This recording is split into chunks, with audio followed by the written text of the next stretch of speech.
বাংলার ছাত্ররা কোন পথে তোমরা তোমাদের পড়াশোনাটাকে এগিয়ে নিয়ে যাবে বা যেতে চাও?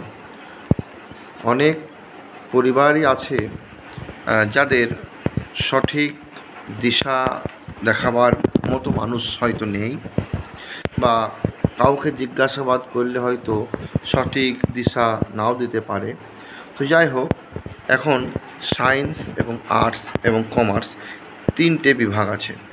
এখন সায়েন্স নিয়ে পড়লে তোমার লাইফের নবদিগন্ত খুলে যাবে। আর্টসের ক্ষেত্রফল কম, একটা কলা বিভাগ অর্থাৎ আর্টস পড়ে তুমি WBCS দিতে পারবে, প্রাইমারি স্কুলের টিচার হতে পারবে, হাই স্কুলের টিচার হতে পারবে, অনার্স করতে পারবে, মাস্টার ডিগ্রি করতে পারবে, PhD, MPhil, পোস্ট PhD এগুলো করতে পারবে, কলেজের অধ্যাপক হতে পারবে। আর সায়েন্স নিয়ে পড়াশোনা করলে তুমি অনার্স নিয়ে পড়াশোনা করতে পারো, MSc করতে পারবে, WBCS দিতে পারবে, অধ্যাপক হতে পারবে, UPSCও দিতে পারবে, এবং তুমি বিদেশে গবেষণা করার ক্ষেত্রফল তৈরি করতে পারবে, এবং তোমার ডিমান্ডটাও অনেকটা বেড়ে যাবে যেহেতু সায়েন্স, এবং কাজের অভাব হয় না। এছাড়া মেডিকেল তো আছেই। মেডিকেলের পাশাপাশি কমাদরের নিম্ন মেধার সায়েন্সের ছাত্রদের, এখন তো সায়েন্স পড়া আর্টস পড়ার থেকেও সহজ, 30 নাম্বার ফ্রিতে প্রজেক্ট, তো তাদের জন্য বিভিন্ন টেকনিক্যাল কোর্স, বিভিন্ন ল্যাবের কোর্স, পুরুষ নার্সের কোর্স, মেয়ে নার্সের কোর্স হয়, এগুলো হচ্ছে, এগুলো করা যেতে পারে। এছাড়া রক্ত পরীক্ষা, ফিজিওথেরাপি,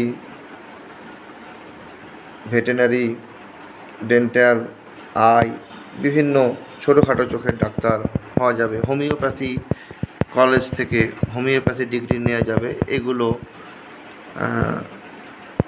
যে আসাম, মেঘালয়, মণিপুর, 7 সিস্টার্স যেখানে আছে সেদিকে হোমিওপ্যাথি চিকিৎসা খুব উন্নত, তারা এটা নিয়ে পড়াশোনা করে।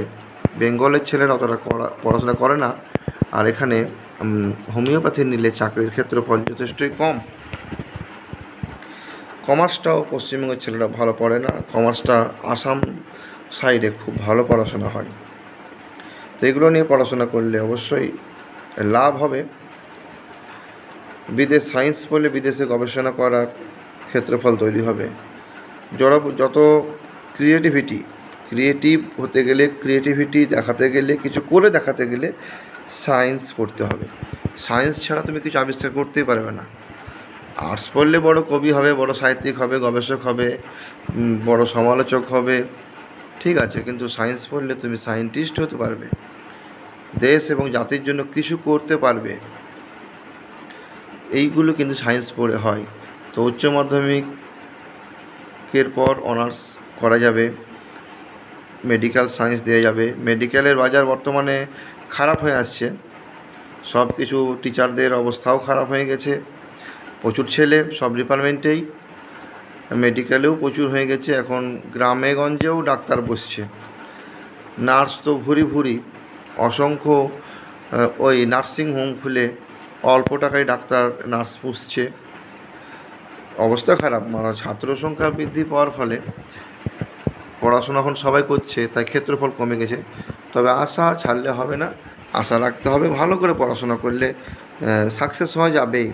তোমার জন্য প্রয়োজন একটা সিটের জন্য সবসময় পথ খোলা। তুমি যদি ভালো হও, একটা সিটই তোমার জন্য রয়েছে।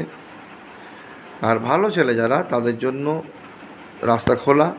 যতই সরকার পরিবর্তন হোক, 2 নম্বরই হোক, চাকরিতে আসন্ন চলে আসুক, খরা লেগে যাক, তবু কিছু ছেলে চাকরি হবে, ভালো ছেলেদের নিরাশ হওয়ার কোনো জায়গা নেই। তো মাধ্যমিকের পর সায়েন্স নিয়ে পড়াশোনাটাই ভালো। এছাড়া এগ্রিকালচার নিয়ে পড়াশোনা, এটাও এখন হচ্ছে খুব ভালো জিনিস। সার জোড়ার দোকানে লাইসেন্স পাওয়া যায় এখান থেকে, এই পড়াশোনাগুলো করলে। এছাড়া ছবি আঁকা, চিত্রকর, মিউজিক, সঙ্গীত, নাচ, এ নিয়েও পড়াশোনা হয় এবং এগুলিতে বিদেশে খুব ডিম্যান্ড আছে।